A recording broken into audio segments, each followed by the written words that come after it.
Hello, everybody. Welcome to the Tournament Center here at the Magic World Championships held at PAX in Seattle. I'm Brian David Marshall. I'm joined by Pro Tour Hall of Famer Luis Scott-Vargas. And Luis, you got to walk us through Modern.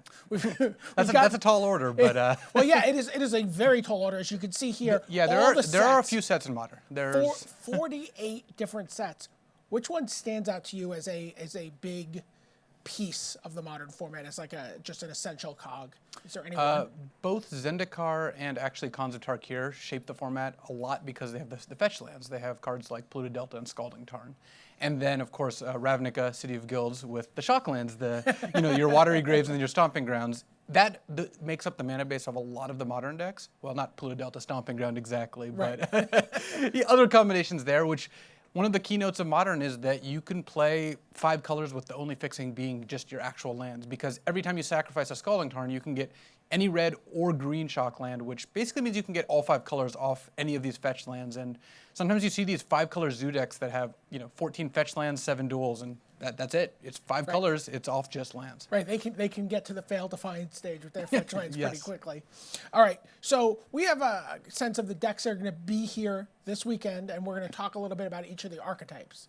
So without getting into who's playing what. So talk us through a deck that I don't know if everyone was expecting to see this weekend, but the Merfolk deck. Yeah. What's going on here? This has not been the most heavily played deck in Modern, but Harbinger of Tides actually does a lot for the deck. So what this deck is trying to do is just play a ton of Merfolk. Curse Catcher, Silvergill Adept, Master of the Pearl Trident, Lord of Atlantis, Alpha standout there. All of its creatures are either Merfolk or cards that give Merfolk +1/+1, which happen to also be Merfolk. And then you get to play Mono Blue, you get to play Aether Vial, you get to play Mutavault, which is a big part of the deck. And having Harbinger means that it got a new 2 casting cost Merfolk, which is kind of the flashpoint, and it's also Disruption. This card can actually stop Splinter Twin from comboing out. You can either pay the 4 mana to play it at instant speed, or you can just Aether Vial it in when your Aether Vial's on 2 counters. It's funny, actually. I was just at Eternal Weekend. You were at Eternal Weekend, and we saw in Legacy someone assemble the Marit Lage combo. Make Marit Lage from their Dark Depths, Thespian stage, attack a Merfolk player for the win, and just tap 4 mana.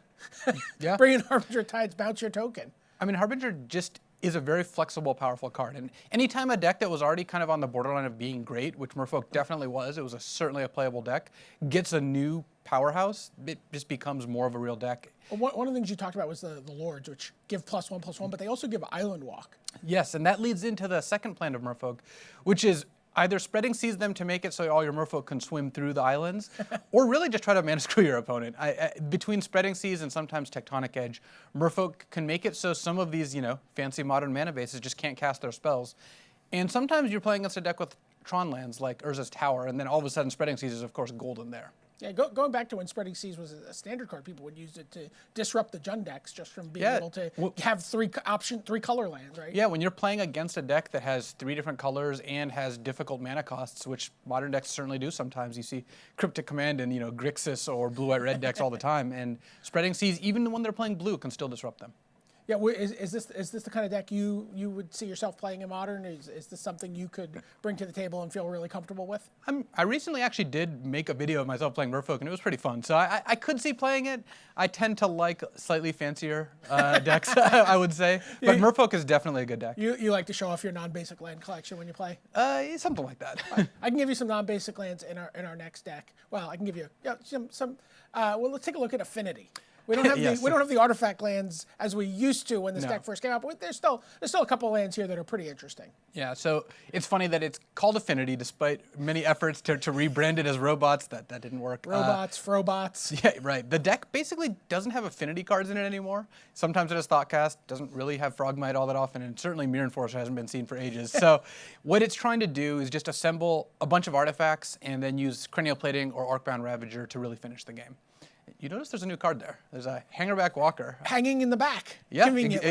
Exactly. It was well positioned. And some decks have started to incorporate this because it's another cheap artifact. You can play it for 2 mana, and it has synergy with Ravager. When you have a Hangerback Walker with 3 or 4 counters on it, sack it to Ravager, you get 4 more artifacts to sack to Ravager, or make plating bigger, or end of turn, make a bunch of flyers and then plating one of those. So Hangerback Walker is an interesting new addition. Affinity can't play too many expensive cards, and Hangerback's definitely at 2 mana, clocks in on the top of the heap. So Hangerback Walker's making its presence felt in Modern. Could you see it even going further back into some of the other Eternal formats? I saw some in Vintage last week.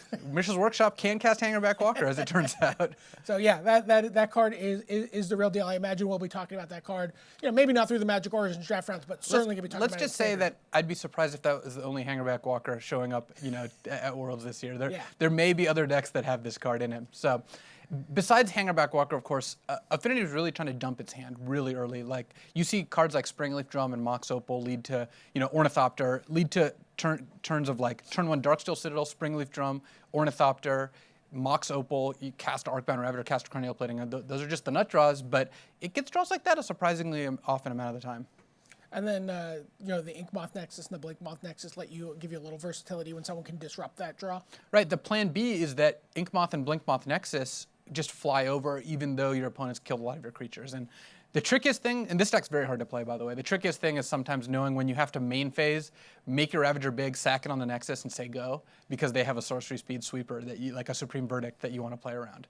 It's very difficult to know when to pull the trigger there, but that sort of flexibility is part of why the deck is so good. And this deck is one of the decks that rewards competitors the most for planning. If you show up with Stony Silence and Creeping Corrosion and Ancient Grudge and Shatterstorm in your deck, you've got a great chance against this deck. If you don't, a lot of the fair decks are just huge underdogs. It's interesting. Interesting to hear you say that this is a difficult deck to play, because I think a lot of people, maybe at the sort of PTQ level, view this as kind of like one of those easy decks to pick up. It's like, I'll just play Affinity. But it's not. It's a deck that has a lot of depth besides just getting a nut draw. Yeah, Arcbound Ravager is one of the more complicated cards. Mana efficiency is also really tough. Knowing when you should, hit them for one with your Ink Moth Nexus instead of casting a creature, you just have to know that. Knowing how best to use your Cranial Plating. Sometimes you can get double black off Drums, Moxes, or Glimmer Voids, so you have the option to move plating at instant speed. Hangerback Walker, as we've seen in Standard, is a card that rewards good resource management as well. Okay. A deck that people talk about, another deck people think is very easy to pick up and easy to play, is Burn. And that's certainly a deck we're going to see. Well, depends. Can you count to 20? Well, sometimes you only need to count to 17. That's true. You don't have to count to 20. Burn is also a deck that is more difficult to play than people think, but it is, I think, legitimately easier to play than something like Affinity, because a lot of your spells just do what they say. It's like, this does 3, this does 4, you're at 7, well. And Burn, you see we've listed as aggro combo. I actually kind of like it as both, because it does have Goblin Guide and Monastery Swift Spirit. It does have creatures, so like a normal aggro deck, you do end up being vulnerable to, creature removal and normal control elements. It is a combo deck. You're trying to combo as many Lava Spikes, Lightning Bolts, and Boros Charms, as it takes to kill your opponent. So Burn is a surprisingly single-minded deck, but it also has a decent amount of play to it based on the cards like Swift Spirit, multi-mode cards like Boros Charm, or even Atarka's Command. Lightning Helix still yeah, a card? Lightning Helix. And one of the trickiest things with Burn is knowing when you have to switch from burning your opponent's face to burning their creatures. That also signifies a game you're probably not winning, but sometimes it happens. What's the amount of damage you're looking to get in with your creatures generally? I mean, obviously the obvious answer is 20, but you know what I mean? Like, you're usually looking to view your creatures as like a temporary resource. Basically, Burn is built such that most of their cards do about 3 damage, some do 4. If your Goblin Guide gets 2 hits in, you're feeling great. If your Swift Sphere gets 2 or 3 hits in, you're feeling awesome. If you're hitting with your creatures and they're not stopping them immediately, you're up on the exchange. And that's why Burn is playing cards like Swift Spear and Goblin Guide that have haste, or Eidolon of the Great Revel, which kind of essentially has haste because it starts as soon as your opponent starts to go. Yeah. And any sort of recurring damage source is really how Burn wins games. The games you see Burn losing are the games when they have to keep this hand of like 4 burn spells or 5 burn spells and 2 or 3 land, but none of them are Goblin Guide. So they just go turn 1 Lava Spike, turn 2 Rift Bolt, and then they just draw like 3 land and 1 more spell. All of a sudden they've done 12 to 15 damage, but their opponent's just not dead. Right. Now, we've seen Burn decks or red decks win the last 2 Pro Tours in Standard. Do those decks play very differently from this Modern deck? They're a little more creature-centric because there's not as many good burn spells as are. I mean, Modern just has a very deep catalog of good burn spells, so there's not as many of the 1 mana 3 damage cards like Lava Spike. So yeah, the Standard decks are better. You can fight them better when you have control elements like cards like Farika's Cure or Drown in Sorrow, which wouldn't be as effective against the Modern decks, but they're both kind of the same principle, but the Standard decks care a lot more about winning on the board. This deck can easily be losing on the board and have the opponent dead in 2 turns, and you just know that you're losing, even though you've killed all their creatures, you have a bunch of creatures in play. That's a great segue into our next deck, because you talk about like looking like you're losing on the board, Wow. and then suddenly you're winning. Tell people how the Living End deck works. All right, so I remember the first time I ever saw Living End. Someone played it, as far as I remember, it's the first time the list came out in a Magic Online PTQ back 5 years ago. And I remember looking at the list and being like, this is a list of draft commons, because Shards was even in draft and all the cycling creatures are there with Living Ends and Violent Outbursts. Like, what is going on here? As it turns out, the deck is very, very good. I've been playing this deck a decent amount recently, and so what it's trying to do is cycle a bunch of creatures. Street Wraith, Deadshot Minotaur, Architects of Will, Monstrous Carabid. These are just all like cards like half the people watching this probably do not know what these cards do, for good reason. No one's ever seen them in play. But you cycle a bunch of creatures. So your graveyard has, 3 to 6 creatures in it. And then you cast Violent Outburst or Demonic Dread, which, because of Cascade, only can hit Living End. You have no other cards that cost 0 to 2 mana. Once Living End goes on the stack, it kills all your opponent's creatures and puts all those creatures back into play. You might have a bunch of overcosted 3/4s and whatnot, but that will end the game. Jungle Weaver does attack for 5, as I found out. So it's a very weird deck, but it's a really powerful one. And what it does best is it just beats up completely on these like creature-based or fair decks, because a lot of decks interact with Living End. It's just really hard to find cards that actually impact this deck strategy. Now, is this a deck, like, can you play Living End twice in a game to win? Sometimes or is it you just do. once? Usually it's once. Usually, if this deck doesn't get it there the first time on Living End, its backup plan is just hard casting the beasts, which does happen. You might laugh, but just casting 4/4s and 5/5s does win the game sometimes. So, is this a deck that still runs Fulminator Mage? And that's its backup plan. Okay. So when you play all the cycling creatures, you play the Cascade spells, and you play the Living End, you end up with about 7 to 10 slots. Well, you have to do something there. You can't just assume you're faster than all the other Modern decks, because there are a lot of faster decks in Modern. This deck is like, it's going to kill you on turn 6. It's going to kill you on turn 5. It's not going to kill you on turn 3. It can cast a Living End then, but that's not the same as winning. So whatever goes in those last slots has to disrupt, and it's the overwhelming majority of Living End decks play cards like Beast Within and Fulminator Mage and Avalanche Riders. Basically figuring if your opponent doesn't have any lands in play, then they can't cast anything and they can't kill you. Beast Within, of course, kills any permanent and gives them a 3/3, which also is nice because it just kills random permanents you wouldn't expect. So it's kind of a good catch-all. The other cute thing is when you Beast Within them, Living End wipes away the beast. When you play Fulminator or Avalanche Riders, Living End brings them back, destroys more lands. You can easily put an opponent to like 0 lands when you cast Living End. So is this a deck that you think might be well-positioned this weekend in the Modern metagame that we're seeing here?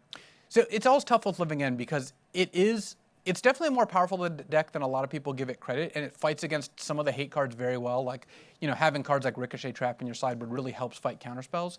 But it is the kind of deck where if your opponent shows up with a bunch of Rest in Peace or Leyline of the Void or Relic of Progenitus or even Scavenging Ooze can be very annoying. If you play against too many of those cards, it's going to be tough. But if they show up with Grafdigger's Cage? Yeah, Grafdigger's Cage doesn't actually work because Living End, you see, it removes all creatures, it exiles, and then it puts them into play. It doesn't technically put them into play from the graveyard, which is the weird rulesy semantic stuff, which I know has to exist, but it also means that this cage, which kind of should stop this, it's like literally what a Grafdigger's Cage is for, it just doesn't actually work. Okay, so coming into this, I talked to a lot of teams, and they were talking about that idea of like, yes, we want to find the best decks, but we also wanted to look at tier 2 strategies that might be well positioned against the tier 1 decks. And we saw Reed Duke do this a couple years ago when he brought Hexproof Auras to the table. Is this deck still good? Is this a deck that can still just steal wins and just like make your opponent, basically everybody but Shahar lose to your deck? So this is very similar to Living End, not in terms of how it actually wins the games, because they actually couldn't be more different, but in terms of it forces your opponent to interact on this like one single vector. If they can't do that, often they're just going to lose the game. I mean, look at this example. You played a Boggle, you put an Ethereal Armor, you put a Daybreak Coronet. A lot of decks can never beat that. They could draw their whole deck and still be losing to it because you have to have an untargeted way to kill a creature or a way to kill enchantments, and some decks just don't have those cards. Lightning Bolt's just not going to do you any good there. Right, especially in a small tournament. Like in a tournament that's going week to week, like a PTQ, you might be like, all right, I need to pack Diabolic Edicts. I need to bring something like this. But in this format, you don't have any time to react. You've made your choice, and you're locked in. Well, that's one of the tough parts about preparing for Modern is that if you're playing an answer deck, a control deck, you have to answer decks like Living End, Hexproof Auras, a bunch of the other decks we're going to talk about, like maybe Tron, maybe Scapeshift. Like the list of things you have to answer is so long, and a lot of the cards don't overlap. So yeah, Liliana the Veil might be great against this deck, for example, but it's just not going to do anything as Living End. So something that's in play this weekend is the Vancouver Mulligan rule. Correct. Is this a deck that, it seems like, you need to have this critical mass of your hexproof creatures and your auras. Is this a deck that's punished by the Vancouver Mulligan rule, or does it really benefit from that? Oh, this is one of the decks that benefits the most, I think, because it can't keep a hand without, a Slippery Boggle or the Glade Cover Scout, or maybe Core Spirit Dancer. So it has to mulligan a lot of hands, and then it gets an extra peek to find those cards. This deck can, imagine a hand of those 3 cards and 2 Temple Gardens, right?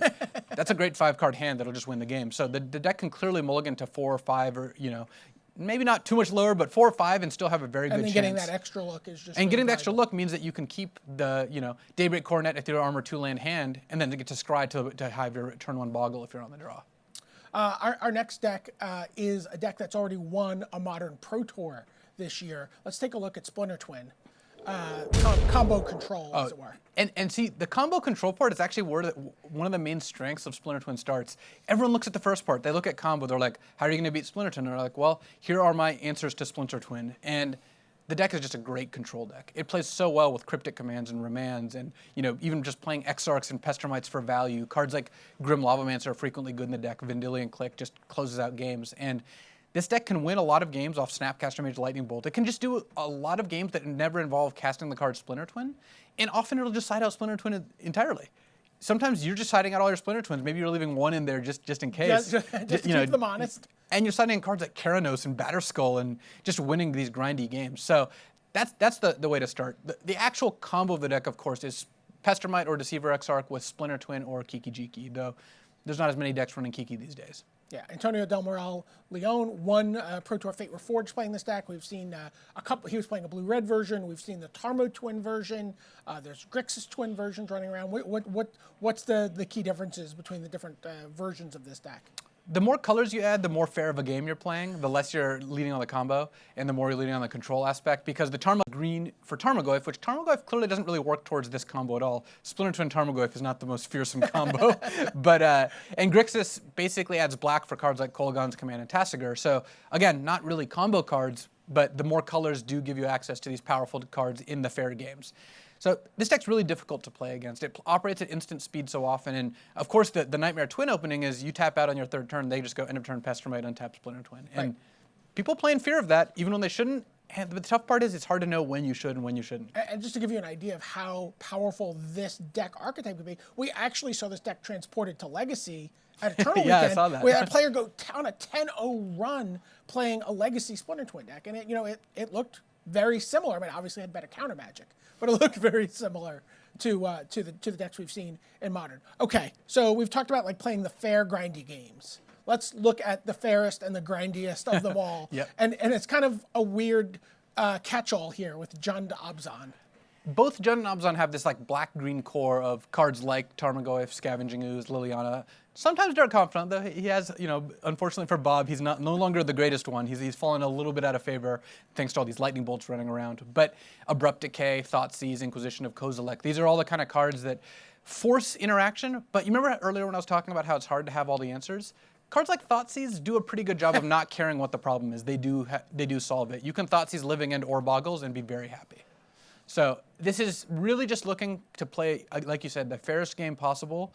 Just plays these answer cards and tries to kill your opponent with the Tarmogoyf for a Scavenging Ooze before they can recover. So what am I do if I'm going Jund from that black-green base? I'm probably playing like Lightning Bolt. Lightning Bolt's the key selling point. Kolaghan's Command is another new good card. That card has really impacted Modern, and Jund is one of the beneficiaries.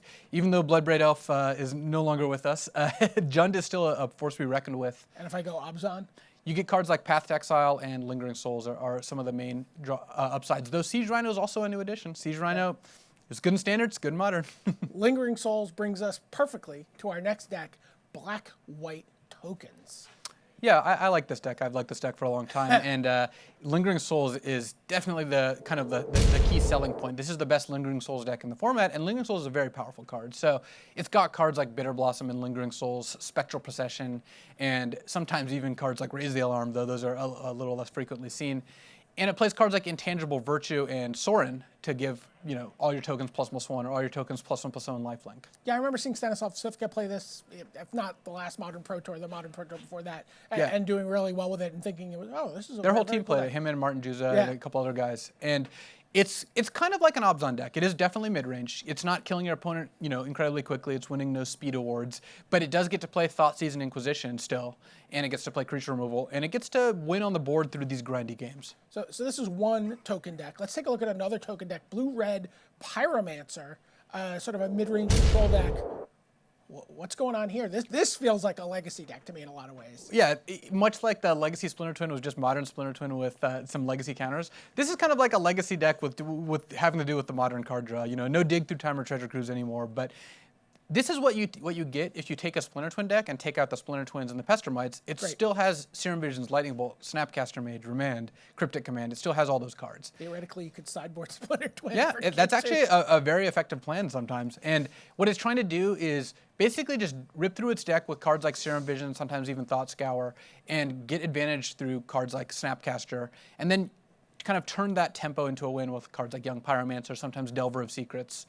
What this deck is good at, it's good at playing these fair games, and it's good at, adjusting its speed as necessary. It can try to win very quickly against a combo deck, and it can try to grind out and not even play your Pyromancer till you can play 2 spells in the same turn against these like fair decks that you think are gonna kill it. Like playing Pyromancer, then putting Gitaxian Probe on the stack, they abrupt decay it, then you bolt their creature. You traded your Pyromancer for their decay, you got 2 tokens. That's a sizable advantage. So there's we've seen a lot of different decks here that you could play that people will be playing this weekend. Blue-white control seems to be like, I guess if you don't know what to play or how you're going to beat everybody, blue-white control is an option. Let's take a look at that deck. How does blue-white control work in Modern right now? Well, this is one of the dark horses. It has kind of fallen out of favor. Young Pyromancer has kind of dominated this slot. Also, the cards like Tasker and Gurmag Angler have led people down the Grixis path.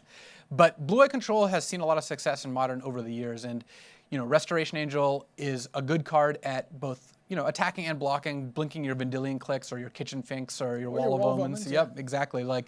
And you can build this deck on the spectrum from really control it with like Supreme Verdict and Sphinx's Revelation to tempo-based with Restoration Angel and Geist of Saint Traft. It uses a lot of the same suite of cards that we've seen in some of the other decks, like Remand or Path to Exile or Mana Leak, to just get tempo advantage, and then just uses different powerful finishers. Is this finishing off with like the blue-white mainland, or is it? It could play Celestial Colonnade. Sun Titan is a card that some people play as well, and how you finish the game is also kind of determines how aggressive you are. Since there are some blue-white control decks that have no creatures and just Colonnades and Sphinx's Revelations and Planeswalkers, there are some that are full of creatures with Geists and Finks and Restoration Angels. So that's the decks that people are going to be playing this week. Let's take a look at the metagame breakdown and see what the field's going to look like. Affinity, the clear #1. That's a lot deck. of Affinity. So if people are not prepared for this deck and packing for this deck, it could be some pretty quick rounds here. Well, the other thing you notice is if you set aside Living End and Hexproof, these are all pretty fair decks. So besides the Affinity, so there's 11 of the 24 decks, all the white, basically everything from white-black tokens down is what I'd classify as a fair deck. These are decks kind of just playing to the board and not doing anything broken. No one's killing you turn 3 there. And Affinity tends to be pretty good against fair decks. It's really going to be interesting to see, does the Jund player have Ancient Grudge and Shatterstorm in their sideboard? Do the white-black tokens players have Stony Silence? And if they don't have these answers, Affinity could be quite good. Okay, well that is the Modern format that we're going to be seeing here at the World Championship at PAX. For Luis Scott-Vargas, Brian David Marshall, sending it back to you.